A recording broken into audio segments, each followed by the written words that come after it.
Hello, everyone, and welcome to the Run in the Paint podcast. I'm Miles here with Jackson, Joey, and Nick. Guys, how are you doing today? Feeling good, feeling great. How we doing? Chilling. What's up, fellas?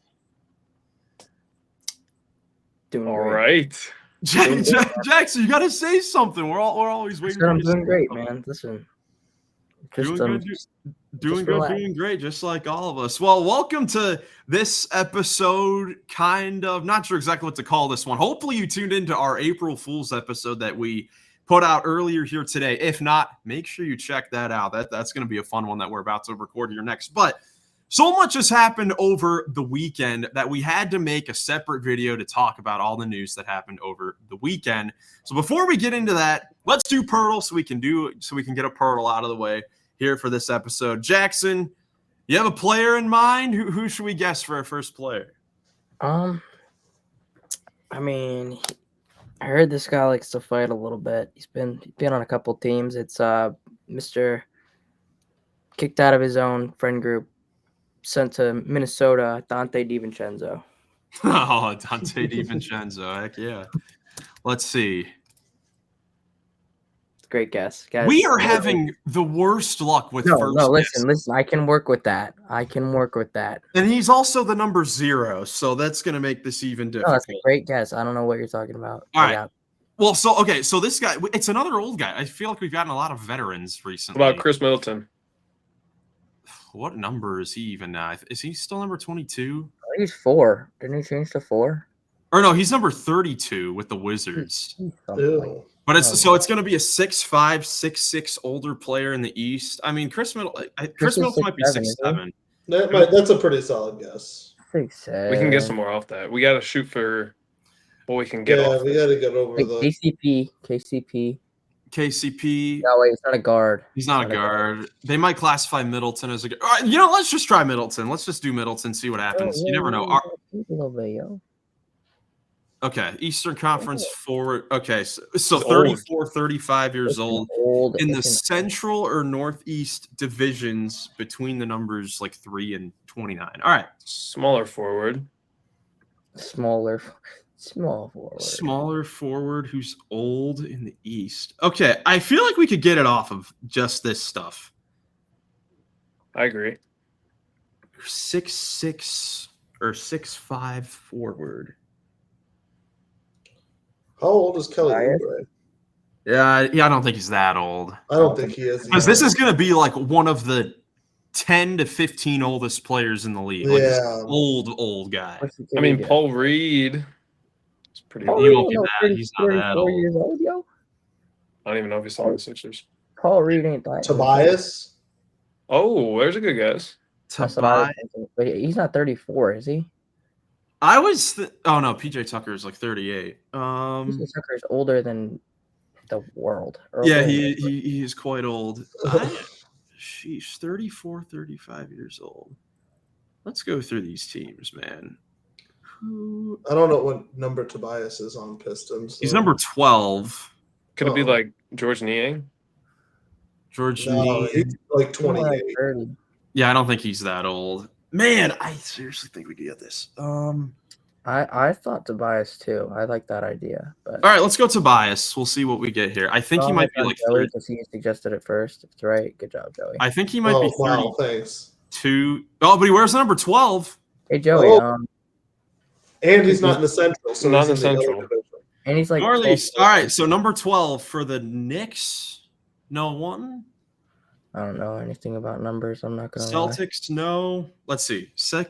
It might be a 76er, but the Raptors don't have anyone. Do the Sixers have any players? Oh, Pacers aren't in the Atlantic. No, and then the Nets, I don't think. All right, who's number 12 for the 76ers now? I'm pretty sure that's where this is. Crud. I don't know. I have no idea. They have so many guys. Is it Batum? He's on Clips. Oh, I don't know. Oh yeah, he was in the James Harden trade. Number 12. So number 12. I think this is Torrey Craig. He's on the Celtics. Oh, Torrey Craig that old? There we go. Yo, good pull. 34. Torrey Craig. Yeah, that's right. But he was a buyout pick up for Go Boston. to the retirement home, yo. Well, I think when was his? I'm pretty sure his first year in the league, he was already like 26, 27 years old or something like that with the Nuggets. Yeah, he was a rookie at 27 years old, so he came in late. Wow. Bro's on that MLB pace. Yeah. Heck yeah. Well, let's get into the news that happened over the weekend here for this shorter video. Let's go back to Friday afternoon where we got the shocking news that the Memphis Grizzlies fired Taylor Jenkins after 6 seasons. This is the end of his 6th season with the Grizzlies. For the fact that the Grizzlies are, pretty comfortably in the playoffs, they're going to be in the playoffs. They may have a shot at home court in the West with 9 games to go. No one saw this coming. So I'm going to ask, what were your guys' reactions? But I have to assume they're all pretty similar. And, I can't believe that this happened. Yeah, no, I mean, I was surprised, obviously, because just like you said, their position in the West and the fact that they're about to head into the playoffs with a core that has been together for years, those almost entirely of the 6 years, if not, the entirety of it. But yeah, just surprised. I mean, I knew that he was kind of on the hot seat. Last offseason, they made him completely rearranged and hire a brand new coaching staff. And that's who's going to be end up replacing him here. Kind of funny how the NBA works. Yeah, Joey, what about you? Kind of same thing, or? Yeah, almost the exact same thing. It's just let them finish out the season, and if they're a first round exit, and you fire them right away. But I don't know. I felt like you should have given them more time. It's very reminiscent of something that happened years ago over in English soccer, but I won't bore y'all with the details since this is a basketball show. Shut up, Goglin. Relax. Jackson's thanking the heavens here for all for our potential Relax. listeners. But Jackson, how about you? What were your thoughts when first seeing this news? I mean, yeah, it's kind of shocking, but after thinking about it, he's more of from what I've seen from him, he's more of a player development coach, and they're kind of developed and ready. They need a guy who can kind of push them into that upper echelon in terms of coaching. He's he's one of the best, if not the best, in terms of developing later round draft picks. He's turned this Grizzlies team into a team that doesn't need to necessarily rely on a big free agents or anything, because they get such good depth in the draft. The last couple of years. I mean, even this last draft, getting Jalen Wells and even Edey was a great pick. I think he fits them really well. So it's just I don't know. I'm kind of thinking about it hey, I'm intrigued to see what they do if they go for a more veteran coach who can kind of lead them now instead of trying to develop people. And I'm interested to see if there's any of these bad teams that might want to give much any of these bad teams that need to develop someone to develop people that will give them a chance. Yeah, I mean, it was kind of one of those things where for the first 30 minutes, I get the notification. I'm like, am I reading this correctly? There's been so many of those moments this year. That's been that kind of season. Yeah, that's a good point. That's definitely been the narrative of the season, is just shock. Yeah, which has made it incredibly fun. Hopefully that continues. Yeah, I hope it continues. I mean, for the rest of it, because this has been an incredibly fun season, to watch and to cover and all that. But yeah, for the first 30 minutes, you're like, what are they doing? Why 9 games left in the season when you're going to be in the playoffs? If you're going to fire him, just as Joey said, I mean, if you lose in the first round, which was going to be very possible, especially with the way they had been playing, then you just do it then. But after thinking it over, I kind of understand it. I mean, a little bit. So you go back to last offseason where, as Nick said, yes. Oh, I thought I was going to try and guess the direction you were going to go, but I thought you were going to be so last year when the Cavs fired JB, I mean, this is kind of similar to where. That's what I was thinking. I mean, I thought you were going to kind of go that direction. You didn't after the first 30 minutes, I thought you were going to be but then I thought back to the Cavs last offseason. That's why I stopped you. Because no, I mean, the way this kind of went, you kind of have to go back to last offseason, or really the whole last season, maybe even the end of the 2023 season. You go back 2 years ago, where the Grizzlies, for the second straight year, really good in the regular season. They're the second seed in the Western Conference, and they lose to the 7th seed Lakers in 6 games. You know, they kind of get outwitted, and of course, LeBron was ridiculous, and Anthony Davis. There was the whole LeBron versus Dillon Brooks thing that eventually got Dillon Brooks out of Memphis into Goglin's Houston Rockets. So quick shout out to the Rockets for balling. We got to give them their credit. But anyways, out of another game. Hey, man, that ref was soft. Bill Kennedy was soft. Bill Kennedy is my favorite official. It's not even so funny. It's so tell your boy Bill to toughen up. Anyways. So you go back to, I guess, really that offseason. Disappointing, end of the season for the Grizzlies, losing in the first round as the 2 seed to the 7th seed. They go into next season trying to just, all right, there's our super big disappointment, in the playoffs. Let's go into this next year and just see what happens. And as we know, it was a disaster because they had horrible injury luck. And Taylor Jenkins actually had coached them pretty solidly. But, overall, they were injured as heck, so they really didn't have much to work with there as far as making it to the playoffs or anything like that. So I'm thinking in the Grizzlies' plan, they may have thought to fire him at the end of last year, but once all the injuries happened, they're like, it would look really bad if we fired him after that type of season. So instead, they're like, all right, we're going to make some adjustments. As Nick said, we're going to get a whole new assistant coaching staff to change the offense, which has turned into one of the best offenses in the NBA this season.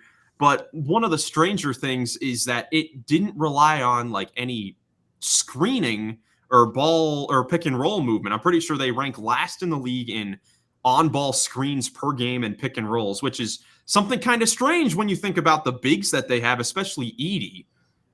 Coming in after the draft, I thought that they were going to use Edey kind of like they used Steven Adams when Adams was there. And instead, Edey, they've basically strictly used him as a post player instead of as a screener, which has made some things, stranger offensively. Anyways, in the process of getting a whole new coaching staff, they bring over Tomas Isolo, not sure if I'm pronouncing it correctly, but Isolo, who coached in Paris the previous season and had a revolutionary offense. It had like 127 offensive rating, which is unheard of. And he was like known for his offensive evolutions and system and all that. So they bring him in to set up this whole system.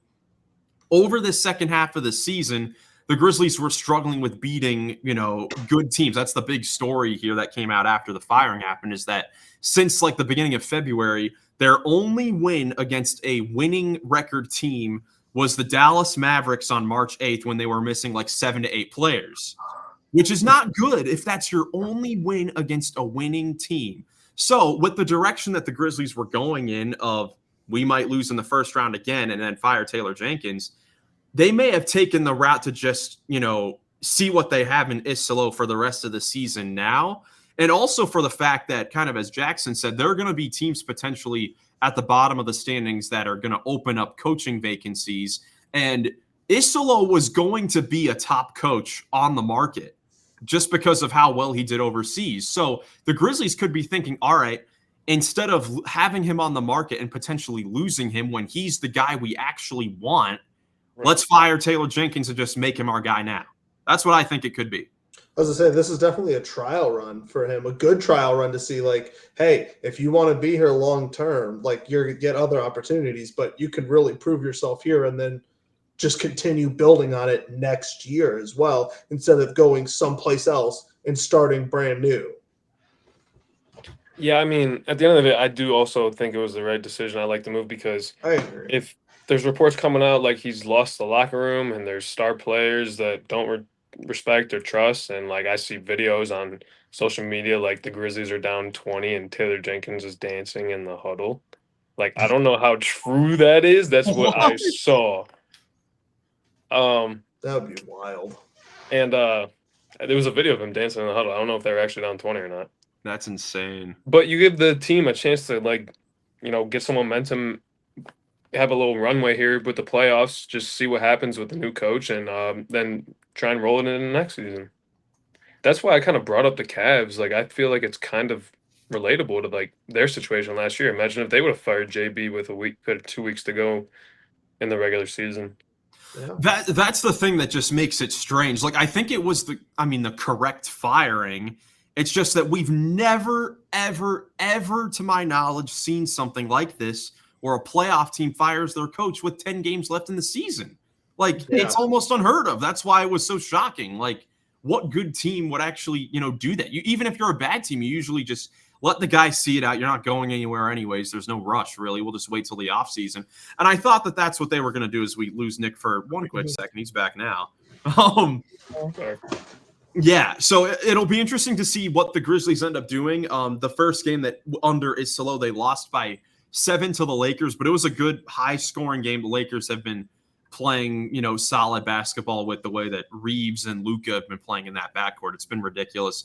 And then the rest of the way going forward, interesting schedule that they have. I mean, this is more so a move. I don't think that it'll be like really for this year, but I mean, I guess we'll just see what happens. I mean, the thing with this is like, it's not like you're bringing in a whole new guy that hasn't been there before. Like, this is the offensive coach. This is the guy that put in the system. They still have, the defense that they've had the whole season. It's like hiring the offensive coordinator. Right. Yeah. Like, it's not anything too crazy. You're just losing. I mean, the head coach that is the winningest coach in Memphis Grizzlies history. I mean, he got there right after they had kind of switched eras. They traded Conley, traded Gasol the previous year, and they went right into this. His first year was Ja Morant's first year. So there will be an interesting dynamic going forward, but I do think it was the right decision, and only time will tell if they actually can do anything significant in the playoffs. Yeah, True. Just looking at this, like, I don't know what's next for Taylor Jenkins, though. Phoenix. Like, I feel like every team now kind of has their coach locked up in a way. Well, like I threw it out in our basketball group chat. I think the Spurs could be where he goes next. Spurs. I like the Hornets. Hornets wouldn't be bad. I think Phoenix, I want them to blow everything up. So I think Phoenix would be a good spot if they're going to rebuild, because I think everything about it is a failed experiment. But right. Well, the thing that makes it hard to tell. So these teams that are at the bottom, like the Hornets, the Jazz, the Wizards, like, especially, I mean, the Hornets, Charles Lee, what was it? Brian Keefe and Will Hardy, like, those teams were expected. I mean, not really the Hornets, but those teams are rebuilding teams. They're young teams. Yeah. I don't think that they would fire the coach. I mean, obviously, we've seen crazier things happen, but I doubt that they would fire their coach, especially like the Hornets. It was Charles Lee's first year. There were injuries, and I think we've now had plenty of years with the Hornets to see, like, okay, it's more so on the players than the coaches. You just don't really have the talent so far. That's why I feel like, as far as open, vacant coaching positions, if Greg Popovich is done, which could be very possible. I mean, I don't know how invested the Spurs are with Mitch Johnson, who has done a good job as the vacant, head, or as the acting head coach all year. But talking about Deuce Tatum. What? He looks just like Deuce Tatum. He does, honestly. It's like weird. Like, it's like actually. He kind of does. Tatum looks like him. Yeah. Yeah, that'd be what. Yeah, right. I don't even know. It's like weird. It is kind of weird, but I think the Spurs could be a possible location because they're kind of in a similar position to the Grizzlies when they were. I mean, they're still young, they're developing. And I mean, Taylor Jenkins is going to be by far the best head coach on the market because he is a fantastic head coach. Like, if you rank head coaches, he's going to be up there, especially for new voices that came in. And Taylor Jenkins actually started his career as an intern for the Spurs and the head coach for their G League team, the D League team at the time. So he knows their franchise. Yeah. He knows all the personnel. I think that would make a lot of sense, but a contending team like the Suns, if the Sixers move on from Nick Nurse, that's a possibility. Like, there are places for him. I don't think that he'll be on the market for long. He'll get a job soon. Can you put up the video I emailed you? Oh, wait, is it the video that you found? Yeah, without like showing your inbox. You can just click the link. Yeah. Hold on. I'll try. Oh, no. Oh, jeez, what in the world is this? Orlando Magic. This is gonna be funny. But no, yeah. So I think we've all said I think it was the right decision. It's just the timing that makes it a little strange. But yeah, let's take a look at this thing.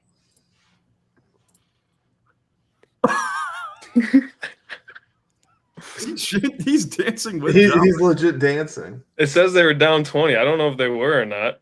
I'm trying to tell what Job points at him and then he goes. You know what? It does kind of look like though, with all the players have their warm-ups on besides the starter. So this could have been before the game. That's true.